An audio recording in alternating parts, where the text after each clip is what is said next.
Michael Thomas believer.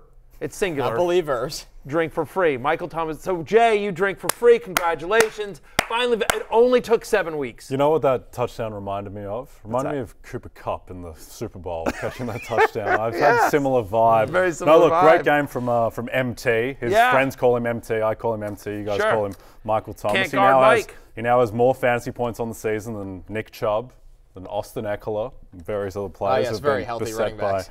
injury. No, it's been a great year for Michael Thomas. You guys never believed in him. He's a top 30 wide receiver in fantasy, outperforming his ADP, Matthew. You know what? He actually is. All jokes aside, he actually is. Nice to see him get into the end zone. I mean, the fact is he's out there. You know, it's week 7, and he's week 7. He's still playing. He's playing. He's still playing. And now that Derek Carr doesn't like to throw deep anymore at all, like Thomas. you know, whatever. What is it? Slant guy? What's the nickname? I think Slant Boy. Slant Boy. Yeah. I know he doesn't like that nickname. No, but, he does not. They call Jamal Adams Blitz Boy, and they call Michael Thomas Slant Boy. It's very insulting. It's very insulting. Yeah. He's a very good wide receiver. We like Michael Thomas here on the show, not as much as Jay, but we are a pro Michael Thomas show. Make no mistake about it. But yeah, listen, Godspeed. Congratulations. Yeah, I just love that when Michael Thomas scores a touchdown, there are people in America who immediately think, Jay Croucher. Yes. Yeah. Literally. Same thing's going to happen when You've Najee done your Harris breaks job. a 12-yard run at some point. You know what? It just goes to show you've got a brand. Yeah. And that brand is Michael Thomas. MT, yeah. Michael Thomas in 2023. For all the No Najee less. Harris Yeah. hate you've dealt with this offseason, this one should feel I think good. it's going to be a big game for Michael Najee. Thomas, now. Najee Harris. Yeah. It's all I feel like it's coming all up, Jay coming Croucher. I together. feel like Najee's getting like 50 rushing yards and Yep. like 5 The receptions. Alexander Madison. Yeah, big 18 game. for 44. By the way, 50 rushing yards. That's what Alvin Kamara and Travis Etienne got last night, and both crushed. So you know what? You might be okay there. There is a scandal in America, and it's of Alvin Kamara's receptions. It's just a pyramid absolutely scheme. insane. It's unbelievable. Since he has come back, this is a dude with a 24% target share. He's had 8 or more targets in 3 out of the 4 games. Over 60% of his total fantasy points have come from receiving, which is not surprising. He leads all running backs, Jay. Every running back in the NFL, Alvin Kamara leads in targets and receptions this season. He missed the first 3 games. He's got 7 fewer receptions than Tyreek Hill. I mean, it's ridiculous. This is what the Saints offense leans on more than allowed to do anything that. right Yeah, now. Dink and Dunk Boy, can we call him that? Yeah, I yeah. mean, it is. I have this theory that Derek Carr can no longer throw deep accurately. Since the injury, I know he's taken some shots, but Yeah, but he doesn't doesn't look look right. like he doesn't look right. And so by the way, and the Jaguars played him deep. They played too deep a lot last night. So just the underneath stuff was just wide open. I can't believe none of us bet the over on Alvin Kamara's receptions when we were doing our best Could bets. have bought it up. Yeah, for like plus 2,000. I at that mean, point. dude. So anyway, money. huge game for Alvin Kamara there, as well as you also saw some of the others. Chris Olave, whatever. 15 targets. You got 15 targets. It's some of them were were in the inbounds. stands. Some of them were some of them were some were the fans. in the field of play. I'm not worried about Chris Olave. Again, this is a bad game in 7 for 57. Like, you can live with it. Like, Carr will get right. Like, one of the reasons we liked Olave so much coming into the season was because Derek Carr is such a good deep ball thrower. He has not been that way recently. I have to believe it's something with the shoulder that he's playing through pain, but hopefully now he's got the mini bye. Maybe he gets a little bit healthier. They play the Colts next week, so hopefully it gets going. Like, I will say, their upcoming schedule: Colts, Bears, Vikings, then a bye. Like, yeah, They'll be okay. they'll be okay. And as long as Alvin Kamara is catching 2-yard dump offs and running for another 2 yards, and that's their entire offense, God bless. Jay, what would you make Kamara's receptions prop next week? Genuine question, 8.5? No, I don't think it could be enough. Is it crazy? It's not crazy. Okay, he's getting 8 targets a game, 6.5. I would say maybe 6.5, 7.5. I know, and they just lost to the Jags at home, so I think they could change the offense. You could change the philosophy. I honestly think it'll be like 6.5 and minus 140 the over or Right, something. yeah, like that's it'll not be. fun. Yeah, Yeah. it's not. It's so strange. He does look more explosive than he did last year, to be fair. He's got fresh isn't- legs. Yeah, exactly. And he is the offense right now. With Carr, I mean, it's a good sign in a way that he threw the ball 55 times. It's a bad sign that he barely had 300 yards throwing the ball 55 times. But to your point about the schedule, coming into the year, the Saints had the easiest schedule in football. That is about to manifest itself more and more. So Carr will throw more touchdown passes. I think he will get healthier. And so I think this offense is going to be weirdly fantasy friendly because Kamara's clearly going to start him every week. You start him every week in a big way. Olave going to start every week. Michael Thomas is flex viable. Carr's getting volume. I don't know. It's not a very inspiring team, but there are some stats to be had. Taysom Hill's out there. I mean, of course, in a game in which Alvin Kamara, touches the ball like almost 30 times, Taysom Hill gets the touchdown. Yeah, of course. It's okay. Alvin Kamara managers, I think you guys did just fine. But Kamara is averaging 26 touches a game. He's had at least 24 touches in every single game since he came back. Now, Jamal Williams makes his debut last night, returns, but, very barely involved. It's clear that right now that they're riding Kamara. He's a borderline RB1. It's ridiculous, but it's not right. My friend Ian Hartitz always loves to post these tweets, and I retweeted one the other day about just two guys earning 0.8 PPR points, and one running back running 8 yards through a bunch of tackles, and then another guy catching a ball behind the line of scrimmage and falling backwards 2 yards, and they're both worth 0.8 PPR points. I mean, PPR just skews things, and Kamara is just the poster child of Ponzi scheme is the right way to put it. Yeah. Just PPR Ponzi scheme. Yeah, something is going on here at the Saints. But, listen, don't hate the player, hate the game. This is the game we play. This is the life we chose. So, for those of you with Kamara in your team, God bless. Why don't you think? I think this continues to, by the way. I don't think this is a fluke. I agree with you. He looks healthy. He looks explosive. And he's getting massive volume. And the two other running backs have dealt with injuries all year. Correct. So why do you think Rashid Shaheed's getting used more? Because to me, he looks like their most explosive player, and he just doesn't get the volume. I think it goes back to Barry's point of Carr not looking right throwing down the field. The actual usage, though, is bizarre. I know he's their return man. And great special return teams. man. I was going to say, I think they limited snaps because they need him so much on special teams. They try to limit snaps in the passing game. But I agree with you. Yeah. Right, that's the thing. Wouldn't he be more effective being skewed away from at least kick returns? He's a great punt returner, so I'd move him. I'd keep him on that. Yeah, but how many targets did he get yesterday? 7 or 8? He had 7 or 8. Yeah. So caught 4 of them. Right. He had 8. And so, I got some tweets. Somebody tweeted me oh, great call on Rashid Shaheed. Barry. He sucks. And I'm yelling at the wrong person. Okay. Yeah. Exactly. Number one, wasn't my sleeper. It was Connor's. And number 2, by the way. 8 targets, and he basically should have had a touchdown if Carr throws the ball anywhere close to, Shaheed made a one-handed grab and almost came down with it, but an even semi-decent professional throw from Derek Carr, and you got a touchdown. If I told you before the game that in a week where 6 teams are on a bye that Rashid Shaheed was going to get 8 targets, you'd have been I'll take that.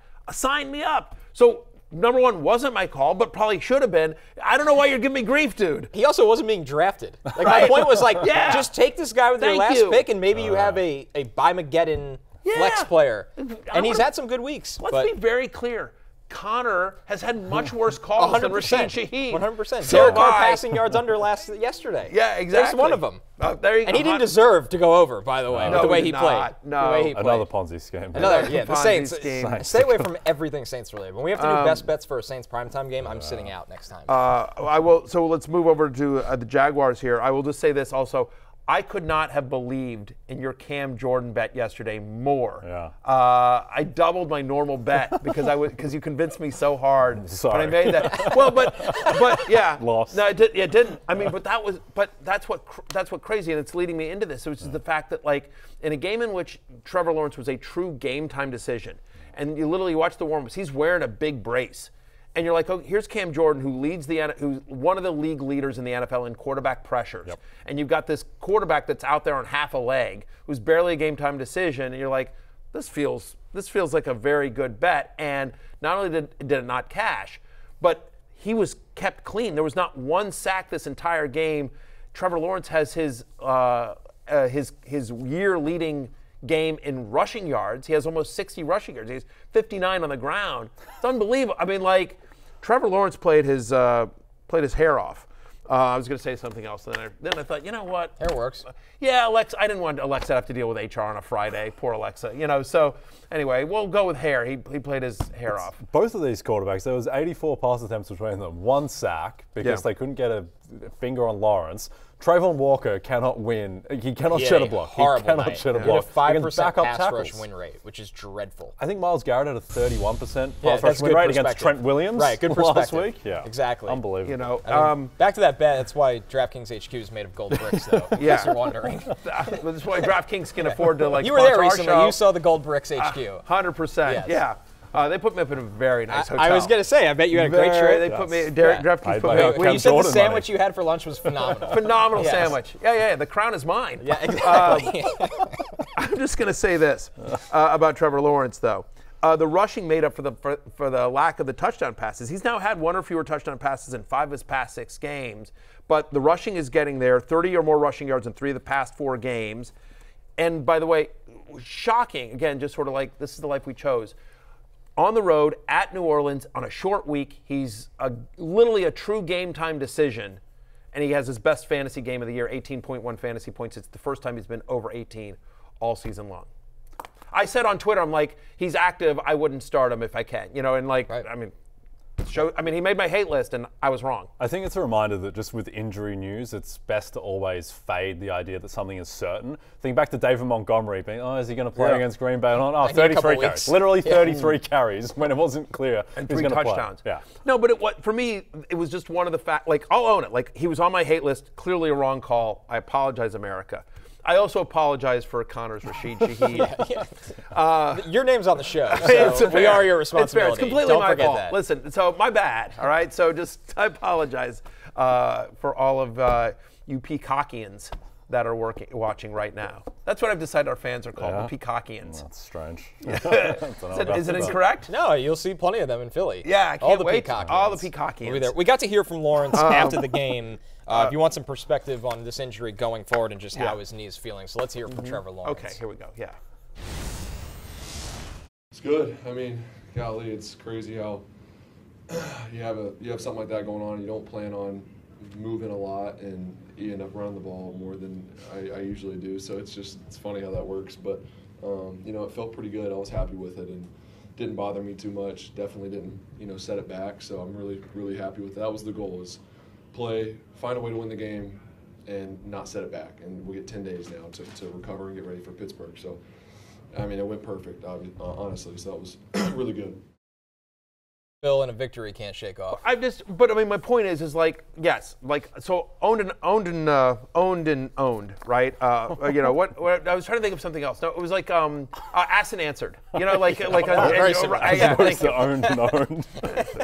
It's Personally, I Friday. love Trevor Lawrence's look. Just at every single moment, I think he's about to break up with Misha Barton on the OC. Like he's got that kind of vibe. Yeah, he's about ready to go catch some waves with Brody. Yeah. In Point Break. Is it Brody or Bodie? Bodie. Bodie, yeah, thank you. Close. Owned and owned. Owned and owned. Yes, owned and owned, exactly. Yes. Anyway, no, I was just going to say is it's asked and answered on the hate list, bad call by me. But even Trevor Lawrence didn't expect to run that much. That's the point. Like, it wasn't designed runs. It was all just sort of scrambles that ended up working out as well. Saints come into this game. They were home. It was a short week. They were the 8th best scoring defense in the NFL coming into this game. They were the 8th best pass defense in the NFL over the last 4 weeks coming into this game. And so, I didn't expect this. Trevor Lawrence played fantastic. And as we talked, their schedule is not bad either. At least next week, they have now a 10-day bye, 10 days to get ready for Pittsburgh, sort of the mini bye. Then they have a bye. Then they've got the Niners out of the bye. So the only other thing that I think we need to talk about here is the pass catchers. Christian Kirk, the over, that did cash for me yesterday. We had the over on the receiving yards. That cashed pretty easily as well, 6 for 90 and a touchdown since week 3. Christian Kirk has a 23% target share. Now, Zay Jones has missed 4 of those 5 games, but still, since week 3, he's averaging almost 16 points per game and has a 23% target share. You see it there on your screen between what he did last night and what Calvin Ridley did not do. He's now had 40 or fewer receiving yards in 5 of his past 6 games. Since week 2, Calvin Ridley is the 57th best wide receiver in fantasy points per game. Targeted on just 13% of his routes against the Saints. It was his second fewest amount of targets in a game this year. Lattimore, I think, had something to do with that, but still, a little concerning changing of the guard here, Jay Croucher? Well, I think Lattimore is a massive effect. Like, people forget, like, Marshall Lattimore's a top 3-4 cornerback in the NFL, and he just makes guys disappear. He's having a fantastic season under the radar. So with Ridley, still believe in the talent. Also, the guy didn't play football for like multiple years, and now he's coming back. So I think he'll get better as the season goes on. But Connor, this Jags offense, I mean, they put up points, admittedly 7 of them on an interception return touchdown, but it just seems slightly off at the moment, not really clicking on the ground. Etienne is getting his touchdowns, but he hasn't been super efficient. Lawrence isn't putting up big numbers. Do you think that it's just like the offensive line, just things a little bit out of kilter? Yeah, I was going to go there. I think the offensive line isn't an average unit, but they have so much talent and good coaching that they can rise above that. I mean, you look at what Trevor Lawrence can do even on a bad leg. You look at Travis Etienne trying to make something out of nothing. They spread the ball around. Evan Ingram gets involved. When Calvin Ridley's not going, Christian Kirk is going. When Zay Jones is healthy, he's involved. So I think if the line settles in at some point this season, and maybe the schedule will lighten up at some point, I mean, they're going to be able to throw at Pittsburgh. We know that. Then they have the bye to get healthy. San Francisco a little tougher, but Tennessee and Houston, because they're in a weaker division, they'll be okay. So I think that's the thing to keep an eye on here, Jay. And I believe in Doug Peterson's play calling, which always helps. There's no question. I think it'll just be interesting. I think both Ridley and Christian Kirk are borderline wide receiver 2/3s. Obviously, it hasn't been there as much as you would like to for Ridley. I'll sort of see how it shakes out and see it. And Zay Jones being out has certainly affected this passing offense, so we'll see how it shakes out when they play Pittsburgh, and I do my rankings for that next week as well. But they're both sort of right there. I don't know that it matters. I think you're still starting Ridley every week, but I think Kirk has now earned his way into he's just a must-start every week going forward. Speaking of must-start going forward every single week, the last one I want to just mention is Travis Etienne. So now I play in 17 leagues, right? Do you know how many of those leagues I played against Travis Etienne in last night? I'll say 6 of them. Yeah, probably about that, right? And do you know how many other leagues that I played against Alvin Kamara last night in? About another 6. But there's one league where I played against somebody that had Alvin Kamara and Travis Etienne, and that person who has both those players is producer Damien in a league that we playing against with a bunch of other former ESPNers. And I'm super bitter about that. You know what that did? That sucked, is what it did. When I woke up and I'm down 70 this morning. For Matthew. On Bimageddon. Yes. Yeah, you're probably starting some pretty rough flexes. Yeah. You'll make it up. Stupid Damien. It's tough too because it's not like Kamara really had a great game No! in terms of impacting football, and Etienne wasn't efficient and just got in the end zone. Right, they both had like 50. They both had like under 60 rushing yards and like almost 60 fantasy points. Like for a running back to have a huge fantasy day, you'd like them to have more than 50 rushing yards, and neither of these guys did. But whatever, Kamara has ridiculous dink and dunk receptions, and Etienne gets in the end zone twice. How many running backs would you take over Etienne the rest of the season? McCaffrey, obviously Alvin Kamara, seemingly, with his 15 receptions again. Eckler. That might be it. I mean, it might be it. Like we'll see what Tony Pollard I would does. say I'd still take Pollard. I'm not jumping off the Pollard bandwagon there. Pollard, I'm still holding up hope for Bijan. Yeah, we'll see what happens with Jonathan Taylor as the season goes on. But I mean, he's and if I knew David Montgomery was going to play the rest of the year, I think there's an argument there, just because he is a touchdown machine as well. But honestly, to your point, DeAndre Swift is looking pretty good. You know, if you knew Achane and Mostert, I mean, but like your point is very clear, which is how many? Not many is the answer. He's a locked-in RB1. He should be treated as such for the rest of the season, like getting massive workload. Tank Bigsby, we thought Tank Bigsby was going to be a thing. Tank Bigsby is merely insurance. He should be rostered in every league if you have ETN because of how much they're running the ball and efficient that offense is. But Bigsby, if you don't have ETN, try to trade him to whoever has ETN in your league, or you can feel free to drop him because he's just, he's not going to be a thing as long as ETN's healthy. Yep. Hey, it's Matthew Berry from NBCSports.com and RotoWorld.com, and I want to thank you so much for watching whatever it is you just watched, or if nothing else, being too lazy to click out of the autoplay after this video started, after whatever it is you actually wanted to watch finished. But now that you're here, I'd like to take a moment here to ask you respectfully now, okay? I'm asking you respectfully to subscribe to the NFL on NBC YouTube channel. You'll get the latest RotoWorld fantasy news headlines, all sorts of great shows, including my own Fantasy Football Happy Hour. So go subscribe now. Again, I'm asking respectfully.